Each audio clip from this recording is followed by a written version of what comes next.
Assalamualaikum dan salam sejahtera. Bersama saya Hazman Arif bin Rosman, pelajar Diploma Perikanan. Dan hari ini saya nak ceritakan sedikit mengenai coral farming. Apa itu coral farming? Sebelum itu, mari kita tahu dulu apa itu coral.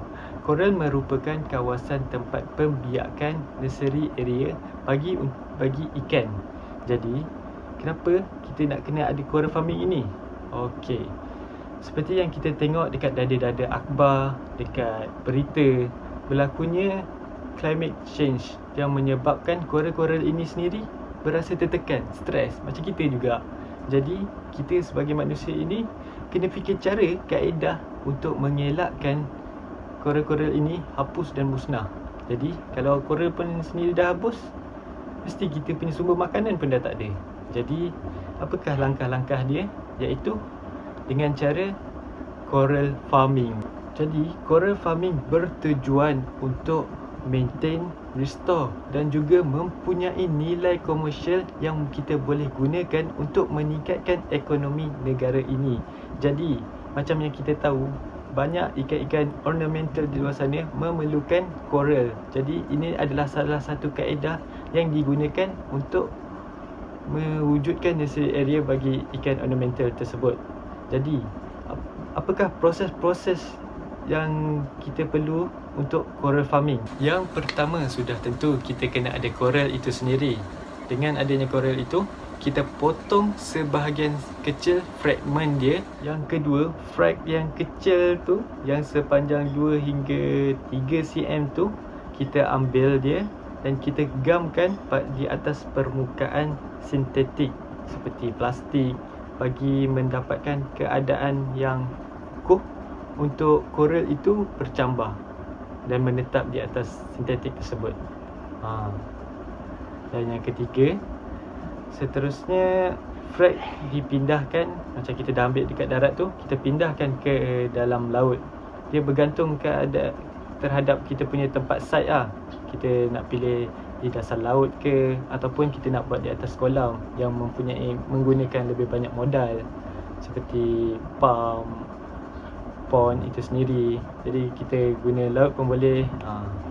Jadi kita dah pindahkan dalam laut. Kita dekat laut tu dia kena ada keadaan di mana mempunyai satu table yang kita boleh susun frag-frag tersebut untuk coral itu sendiri bercambah di dalam laut. Kita biarkan coral itu bercambah selama 3 hingga setahun baru untuk kita nak dapatkan hasil yang coral yang matang. Okey, semasa proses membiarkan coral itu tumbuh di dasar laut ataupun di kolam, kita sebagai farmer kena pastikan persekitaran coral itu dalam keadaan yang elok lah, bersih dan sesuai untuk tumbesaran coral. Dan kita tak nak ada alge-alge menyeliputi coral-coral itu, sebab boleh berlakunya persaingan. Dan kita juga tak nak ada ikan-ikan menetap dekat coral tersebut, sebab kita nak pastikan keseimbangan simbiosis antara coral dengan alam dalam ekosistem coral tersebut dalam keadaan yang baik, balance. Kaedah terakhir coral farming ini adalah tuai. Jadi macam mana cara kita nak tuai coral ni? Mudah je. Kita ambil coral yang dah matang tu, kita ambil keseluruhannya dari permukaan yang kita panggil table tadi. Kita ambil dan kita bawa keluar.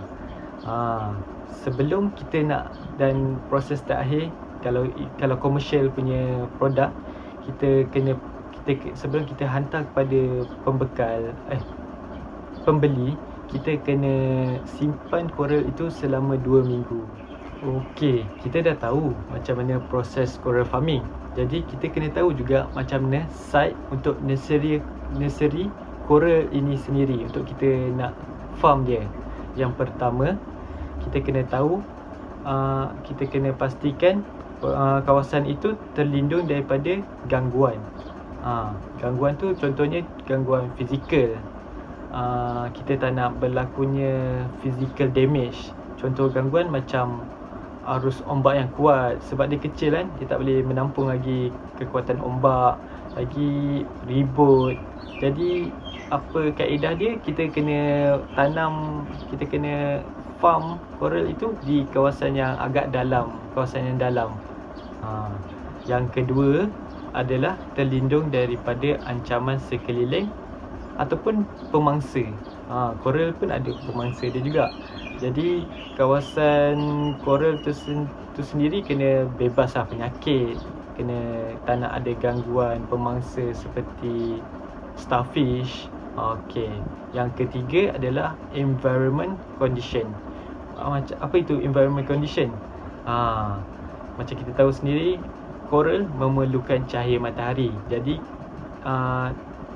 penetration cahaya terhadap coral kena ada.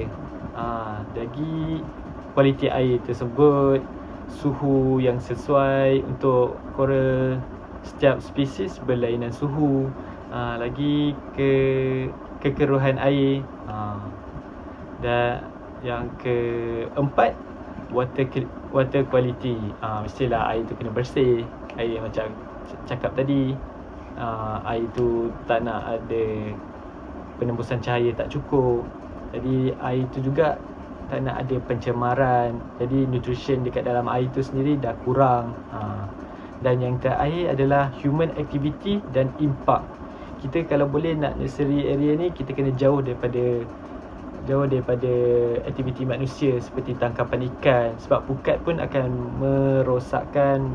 musnahkan coral-coral di bahagian bawah. Secara kesimpulannya, coral farming ini dapat mewujudkan individu baru bagi coral. Malah, ia juga dapat memberi kebaikan buat kita sendiri manusia, hidupan akuatik dan juga alam sekitar, dan mengekalkan spesies-spesies coral yang berada di dunia ini. Malah, ia juga dapat meningkatkan ekonomi negara. Jadi saya rasa sampai di sini saja video kali ini. Assalamualaikum, salam sejahtera. Bye-bye.